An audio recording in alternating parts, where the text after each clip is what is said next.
Try Now, again. can Yes, you hear? absolutely. You're fantastic. You look sharp. Go for it. Okay, thank you, thank you. Greetings and blessings to the global audience that is assembled. It has been a joy to listen.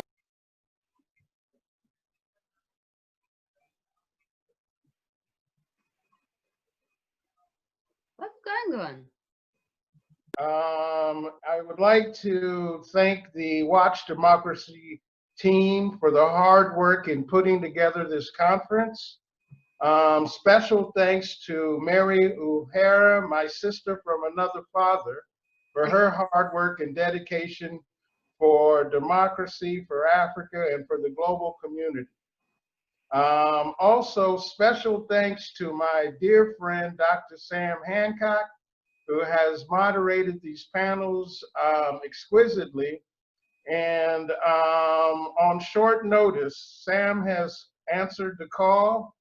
The work that he's doing with Emerald Planet and Emerald Planet TV, amongst other engagements, is truly noteworthy. And I believe we got the right person for the right time for the right audience. My pleasure, sir. Also, like to extend royal greetings from His Imperial Majesty, the Uni of Ife, who has given me the opportunity to work and share his vision of a united Africa, and to change the narrative about Africa greatness.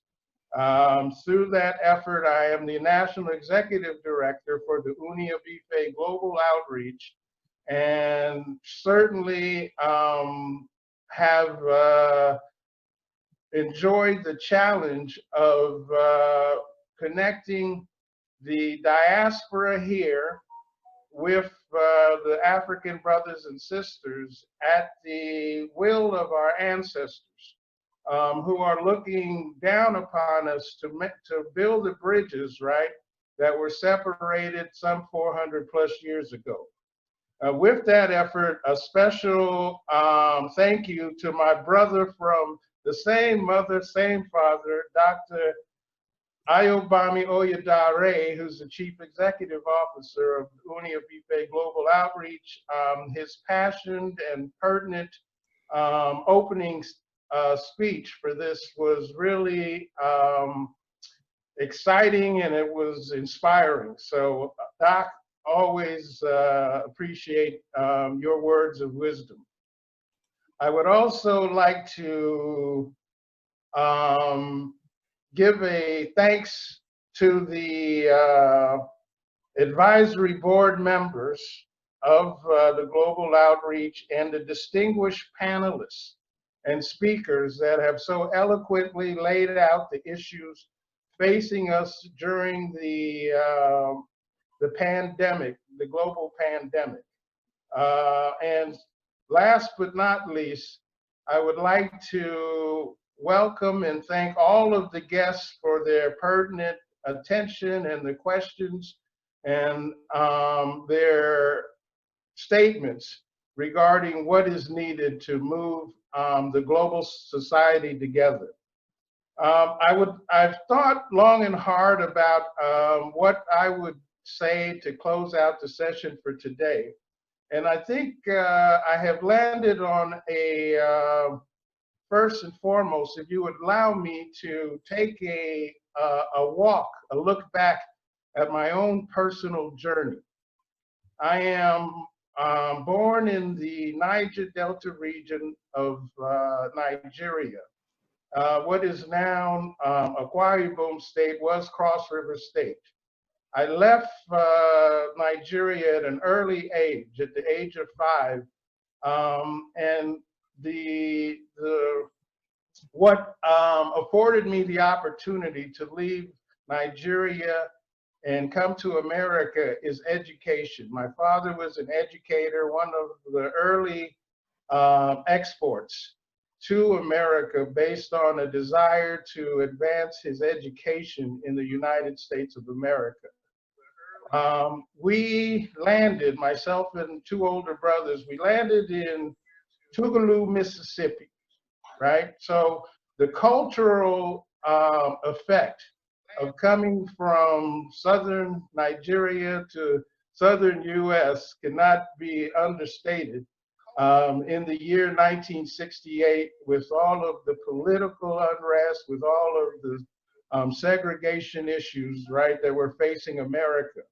Somewhat ironic, in 2020, we are seeing some of those same issues, right, rearing itself once again. And I think that context gives a good insight into the discussion about pandemics and the effect of pandemics and, you know, the current race relations discussion that is taken on a global effect. From Mississippi, we moved to New York area, which is also another culture experience. And you know, moving from south to the north and some of the different challenges and some of the different opportunities, right, in New York City at that time, also have shaped my perspective of life abroad and, you know, what it is to be a person of color. I will really round out the journey through America, the early years in America. At the age of 9 in 3rd grade, our family moved to Lincoln, Nebraska. My father at that time got a state appointment with the Department of Education, and he was the first Black appointed official in the state of Nebraska cabinet. So from there is where the basis of my upbringing really started. And as a result of that, I had an opportunity to have relationships and friends of all shapes, sizes, colors, and nationalities. One of the common themes through this upbringing was people would always say to me, and I didn't understand it at that particular time, you know, it's like, you know, you're a little bit different than the other Black people that we know, right? And what did I know? I just was trying to survive in a new country. So this upbringing, I bring it up because in the midst of this discussion, we have had a lot of opinions and a lot of thoughts about, you know, what's wrong with Africa, what's right about Africa. I would unequivocally say that this is a love for the continent of Africa still remains with me today. And this is part of why I was so excited about the opportunity to be on the organizing committee for the Watch Democracy Grow conference. The foundation of the work that I'm doing now really is, has migrated, right? I am trained at Cornell University, an Ivy League institution in upstate New York. And as I said before, education, right, is something that I have valued, and it came culturally from Nigeria, right? And the value of education within my own family has been something that has afforded us opportunities, and we're so thankful for those opportunities. Now, from the systems engineering and operations research background, I have migrated into a lot of entrepreneurial endeavors.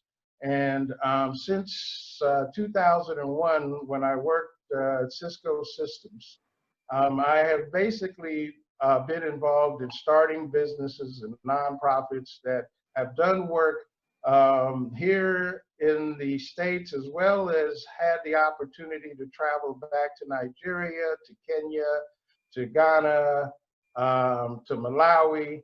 And I've seen a lot of the conditions firsthand. So given that background, several years ago, I got involved in really focusing on community development and utilizing the training and the opportunities that I have been afforded to look back at communities, communities of color in particular, to say, what can I do to reach back and to really educate, train, learn from people who didn't have the same experiences that I have had. So the work in green economy work and sustainability, right, has really migrated into community resilience. So I would like to really spend the balance of my time talking about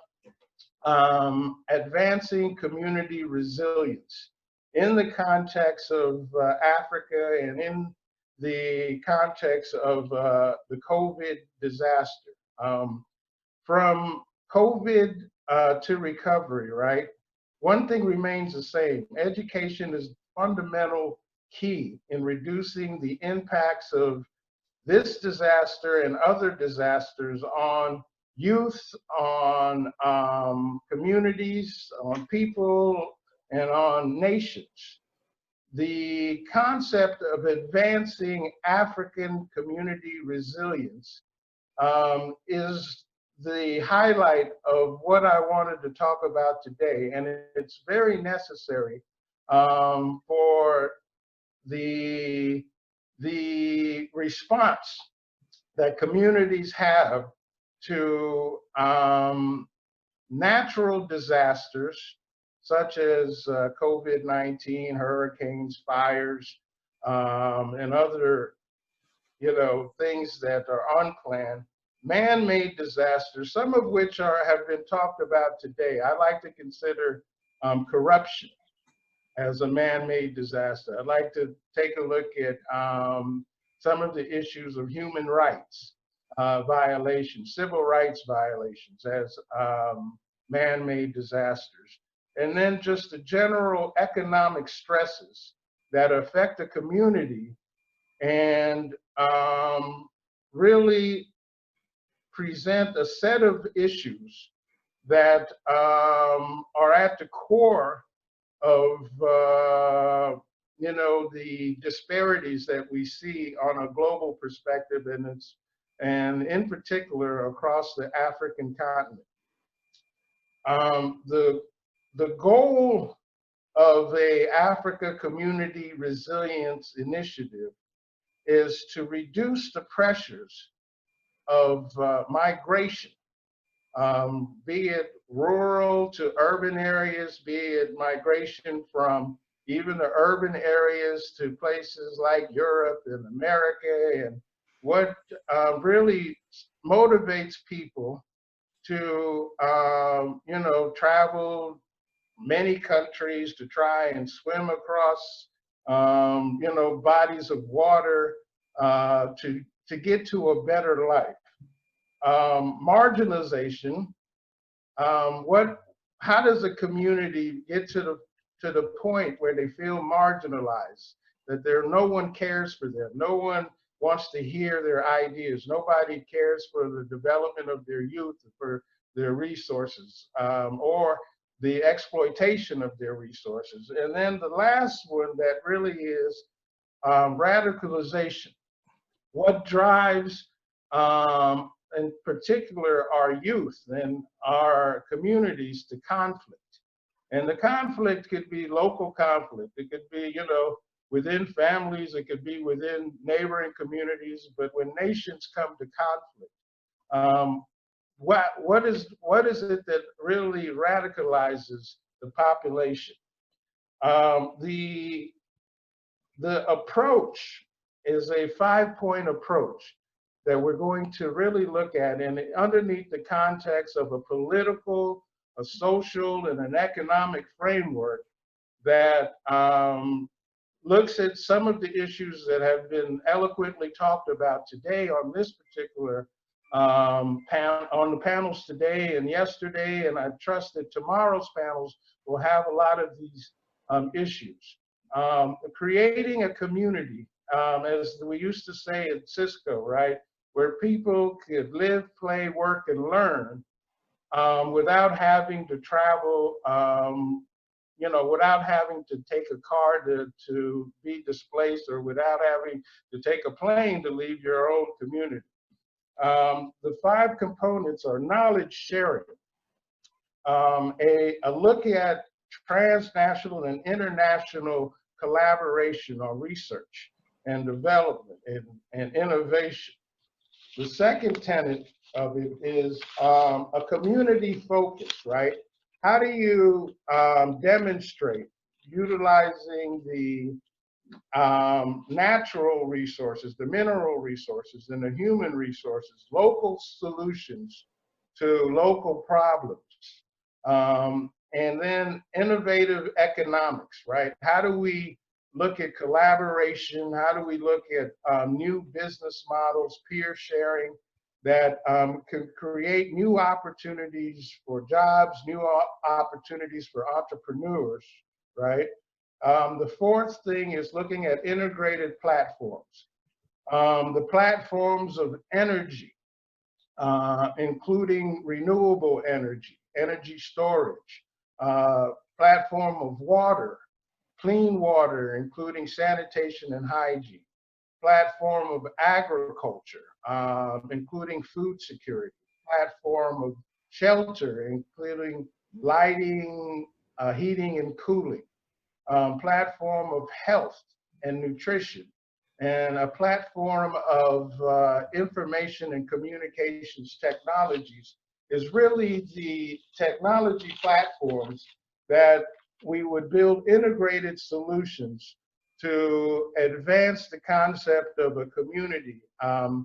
Pre-disaster, how do you really plan for disaster and prepare that community to become better than it was before the disaster hit? And some of these disasters really would involve taking a look at some of the issues that have been talked about today. First and foremost, when we talk about the political infrastructure and localizing it, a community governance model that is, the narrative comes from the local community, where they're coordinating and managing their own political infrastructure. I think yesterday it was said that the help is not going to come from outside the community. And I'm a firm believer in that. We have to really look at how do we invest in ourselves, invest in our youth population. And Africa has a very vibrant young population that, 2025, 3 out of 4 people will be age 25 or younger. And there's other statistics out there that might challenge that number, but that comes from a panel that I attended with the Corporate Council in Africa. The other political thing in terms of community governance that we got to look at is what this conference is about. Building institutions, institutions for health, education. Those institutions really are at the core of, I think, a lot of the problems that we're talking about today, especially in the midst of COVID. It has been stated that a lot of the talent that has, like myself, right, that has migrated to other places has helped really build the foundational support for America, for Europe, for Asia, for India. And we really have to kind of take a look at how do we now, as the diaspora, look back to build these institutions stronger. The remittances are certainly an area of opportunity for us to really look at how our dollars are being invested, not just, to pay for school fees or because someone's sick in the family. And how do we really look at, the Africa 2063 plan? How do we look at some of the things that Professor Adesina is doing with the Africa Development Bank, and participate in those initiatives, right, that really would not rely on foreign direct investment, but be a better utilization of our dollars to advance our own local communities. How do we provide security and protection for these communities? We talked about displaced people. We talked about the large population of people who conflict hits the community, they're displaced, and what are the solutions that can be introduced into that particular effort? Providing services, right, is at the core of what we need to do. And then communication, which has been mentioned, right? How do we improve the communications between communities, both domestically and internationally? One of the things that I would like to really endorse is Africa. You know, it's not just the youth, right? But it's Africa in general. But I think that we need a changing of the mindset. We have to get away from being consumers and look at how we can be producers, right, of our own futures. And I think I'm encouraged by some of the innovation that is ongoing within the youth population. And if we can provide space for them to take political leadership moving forward, I think that that will be the beginning of a change for Africa that we really need.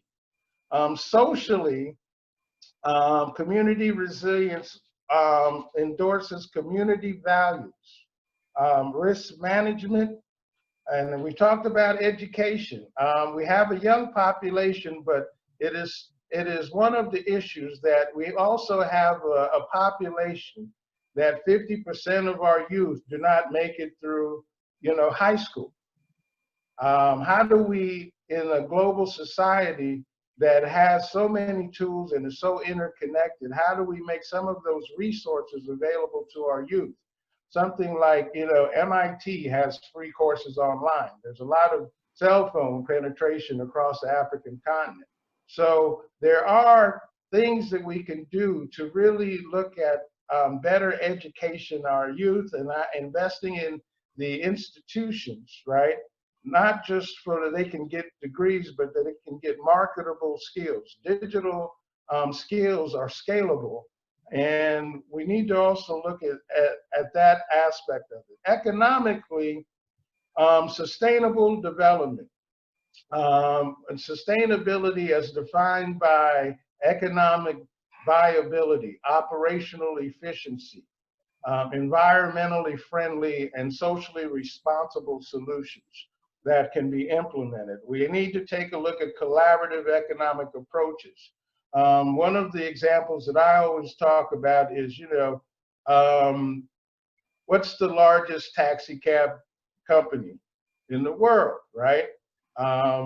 It would be Uber, yet they own no cars themselves. They build a collaborative model where, you know, people who have can address people who don't have and earn income. Airbnb is another example of that, where underutilized assets are made available to bring economic value to people, you know, at home without having to, you know, invest in building hotels. Local production is part of that. The agriculture is a big part of, you know, the opportunity for Africa. Most of the arable land still resides in Africa. It is an inclusive way to grow an economy. One of the challenges that we have, though, across the African continent is, you know, and COVID really highlights this, because of the cost. It's really expensive to eat. Transportation costs, storage, lack of, you know, refrigeration. Make food that we produce, most of it goes to waste. So these interrelated platforms that I talked about, we really have to look at what can be done locally in a fashion that we create surpluses locally, and then we're able to trade within our neighboring communities, and specifically across Africa trade needs to be endorsed. The Africa Continental Free Trade Agreement, right, is the right direction. What we are looking for is partnerships that can enhance the concept of increasing inter-Africa trade and manufacturing and creating the jobs locally, taking advantage of the vastness of mineral resources, natural resources, and most importantly, the human resources that are indigenous to the African continent. And then how do we then use this excess money to invest in critical infrastructure and be able to finance this critical infrastructure based on improved business models? The technology platforms that are all interrelated, and a lot of people have talked about this at length, is something that we can take a look at. Energy in particular. The good Lord has blessed Africa with plenty of sunshine, plenty of wind, plenty of water, plenty of waste, right? It's not something that we have to import.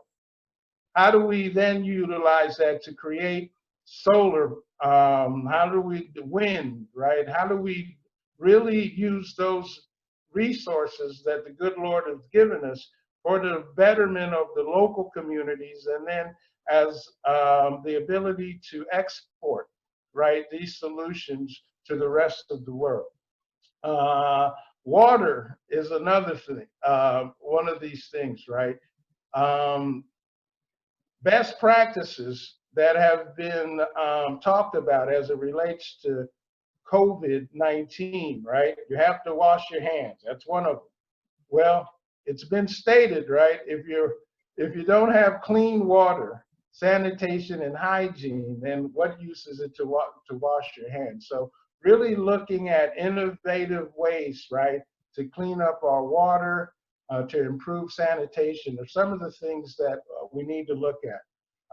Agriculture, I've spoke about the importance of the agriculture economy and getting away from the extractive industries that really benefit few and are at the root of a lot of the corruption that has been talked about here. Those things, right, we have to really take a look at what industries will be able to lift us out of a situation of poverty and a situation of where, international aid is not something that, everybody talks about, and the blame goes toward other people. It is, at the end of the day, Africa needs to take a look at Africa First policy, but that doesn't mean we're excluding our international partners that want to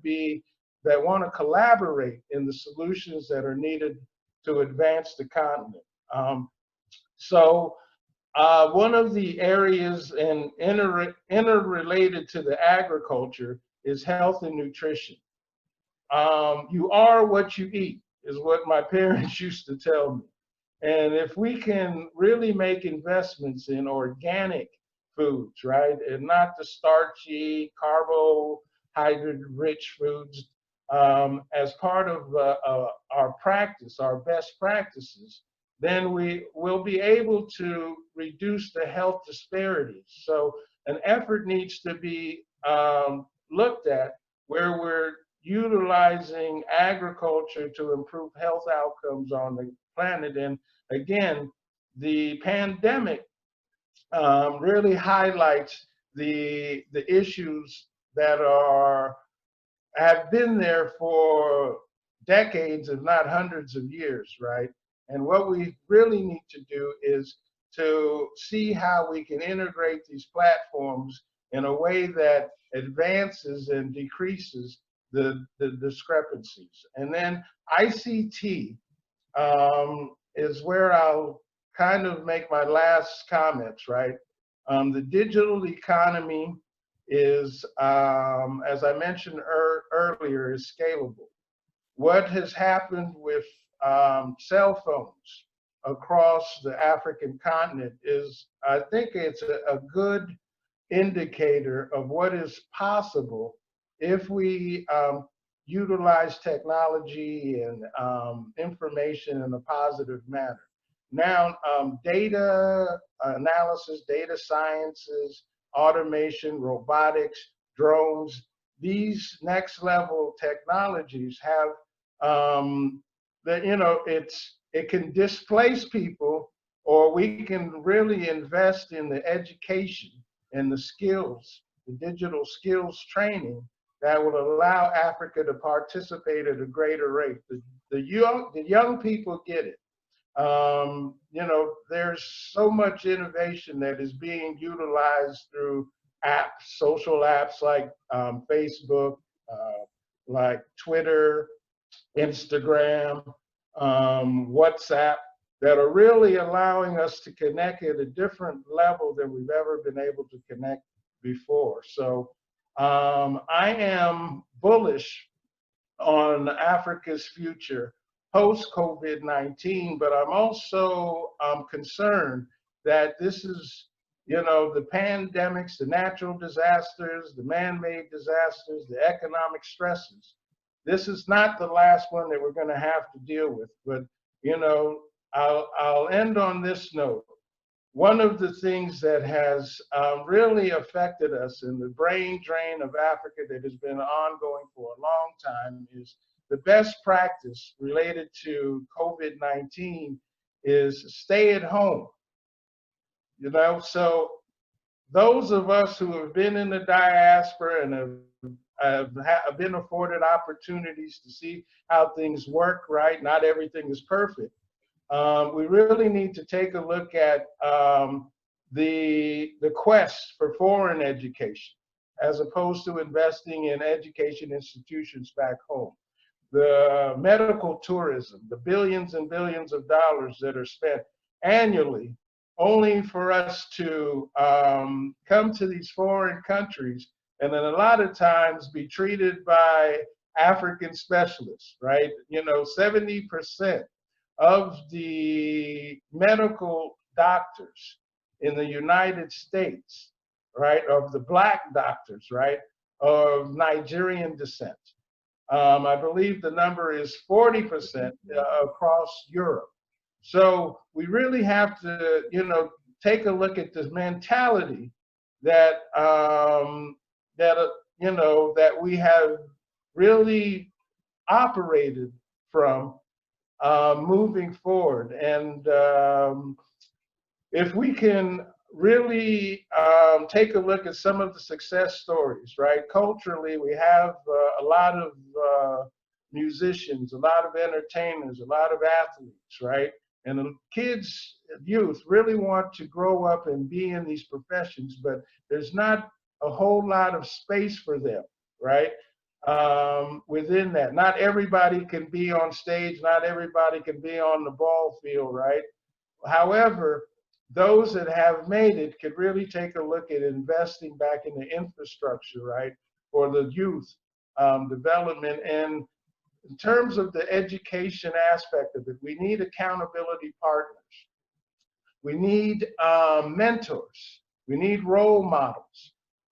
People who will invest their time and their energy and their expertise to help our youth move it. We don't need discouragement, as my family members would tell me.